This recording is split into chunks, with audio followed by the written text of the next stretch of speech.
cuma anak biasa. Sampai aku menemukan kelereng yang bersinar di bawah pohon ek tua. Kelereng itu berdenyut seperti punya detak jantung. Saat aku menyentuhnya, wush, dunia seakan berkedip. Tiba-tiba, langit berubah ungu berkilauan. Dan seekor naga mungil sebesar jempol muncul dari dalam ranselku. Yang terpilih, bisiknya.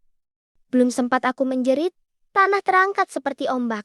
Dan aku terbang dengan sehelai daunnya. Daun di atas awan yang mirip permen kapas. Aku membantu kelinci bicara, memperbaiki bulan, berteman dengan awan yang tertawa sambil mengeluarkan petir. Dan bahkan mengecoh monster bayangan hanya dengan permen karet dan kebaikan hati. Lalu, secepat itu semuanya hilang. Aku kembali di bawah pohon. Tapi setiap malam sejak itu, aku bersumpah mendengar suara kepakan sayap di luar jendelaku. Semua orang bilang jam kakek di ruang tamu cuma hiasan tua. Tapi malam itu, saat jarum jam menunjuk tepat tengah malam, jamnya berdering 13 kali. Tiba-tiba, seluruh ruangan berubah. Karpet jadi rumput, lampu gantung jadi matahari mini, dan seekor burung merak bersepatu roda meluncur dari dalam lemari. Gerbang waktu hanya terbuka 1 menit. Tanpa sadar, aku ikut masuk ke dalam jam. Di dalamnya ada dunia penuh buku terbang, kucing yang bisa membaca pikiran, dan pohon yang menceritakan masa depanmu kalau kau duduk diam dan mendengarkan. Tapi waktu hampir habis. Aku melompat keluar saat dentingan terakhir berbunyi. Sekarang, jam itu tak pernah berbunyi lagi. Tapi aku tahu dunia di dalamnya masih menunggu. Kalau kamu suka cerita ini, like dan subscribe channel aku ya.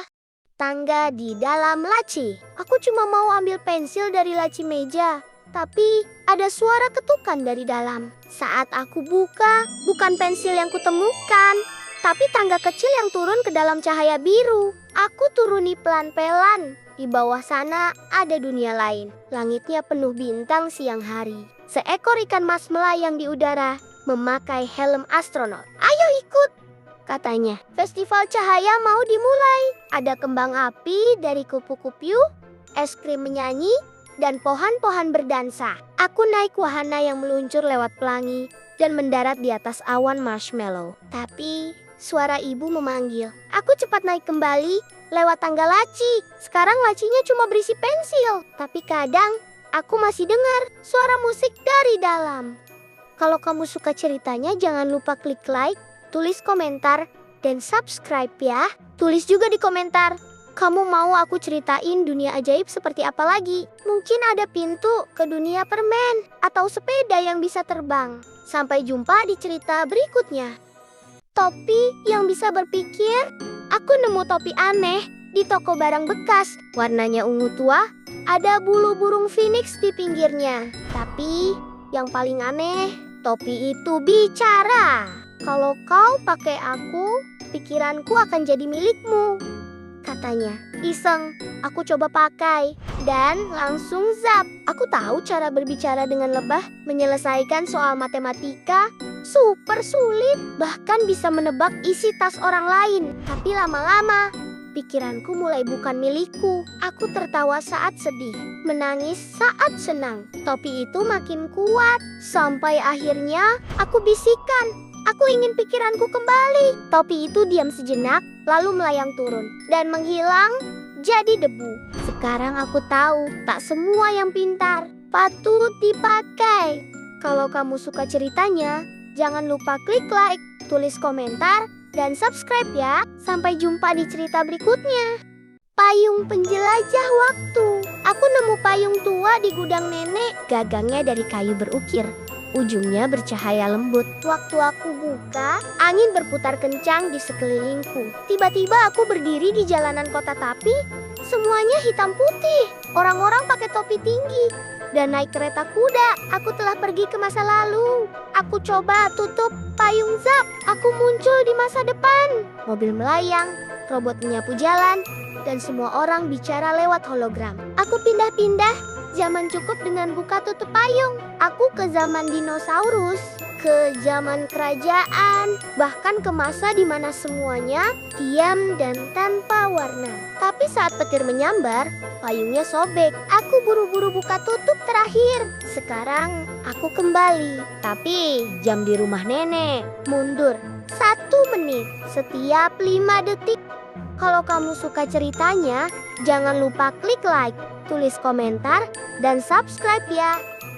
Sepatu yang mengingat segalanya. Aku dikasih sepasang sepatu tua dari kakek. Katanya, sepatu ini bisa mengingat semua tempat yang pernah dilewati. Aku kira itu cuma lelucon. Sampai malam itu, sepatu-sepatu itu berjalan sendiri. Mereka membawaku ke taman tempat aku belajar naik sepeda. Lalu ke gang kecil, tempat aku pernah hilang waktu kecil. Bahkan ke rumah teman lama yang sudah pindah bertahun-tahun lalu. Setiap langkah terasa seperti membuka lemari kenangan. Tapi saat aku ingin berhenti, sepatu itu terus berjalan, membawaku ke tempat yang belum pernah kulihat, tapi terasa akrab. Di sana, aku melihat diriku sendiri lebih tua, sedang duduk, tersenyum, seolah menungguku. Lalu sepatu itu berhenti.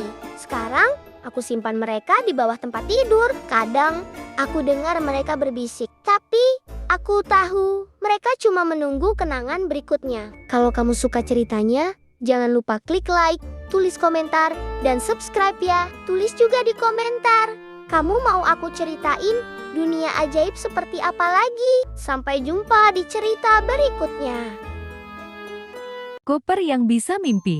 Aku temukan koper tua di loteng sekolah. Warnanya merah pudar. Ada stiker-stiker dari tempat yang belum pernah kudengar.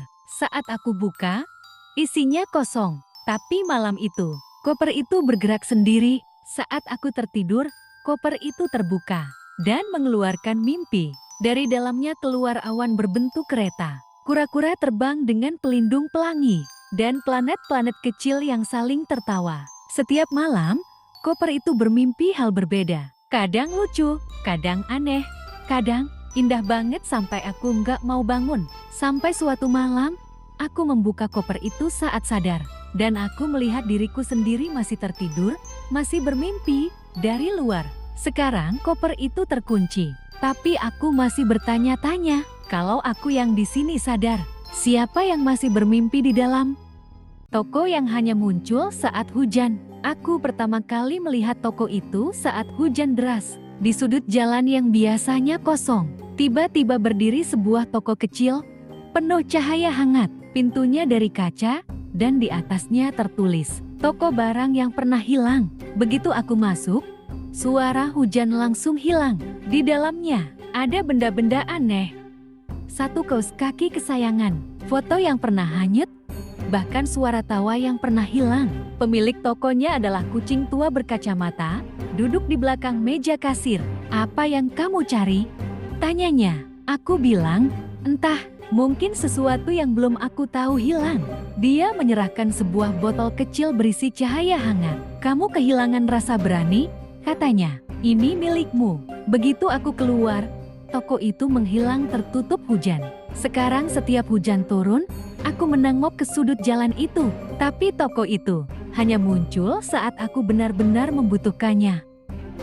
Tangga yang muncul saat tak dilihat. Di sekolah lama tempat aku les musik, ada satu sudut ruangan yang aneh kosong, polos, dan selalu bersih.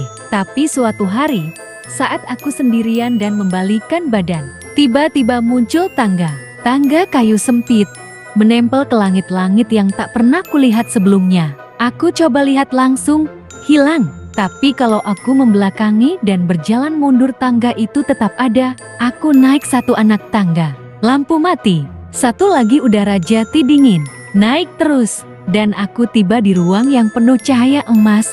Suara musik mengalun sendiri. Di sana, piano bisa bicara, drum tertawa, dan biola bisa menangis. Mereka bilang aku satu-satunya yang bisa naik karena aku pernah mendengar keheningan. Aku turun perlahan. Tapi kadang, saat kelas sepi, aku dengar nada yang tak diajarkan guru. Dan aku tahu, tangga itu masih di sana, menunggu punggungku. Pensil yang menggambar masa depan. Di laci meja tua di ruang seni, aku menemukan pensil berwarna emas. Ujungnya tidak pernah tumpul. Aku coba gambar seekor burung. Keesokan harinya, burung persis itu hinggap di jendela kelasku. Aku coba gambar sepatu baru dan malamnya, ada kotak sepatu di depan pintuku. Apapun yang kugambar menjadi nyata, tapi hanya keesokan harinya. Dan selalu muncul dengan cara tak terduga. Aku mulai tergoda. Gambar uang, mobil, bahkan dunia tanpa PR.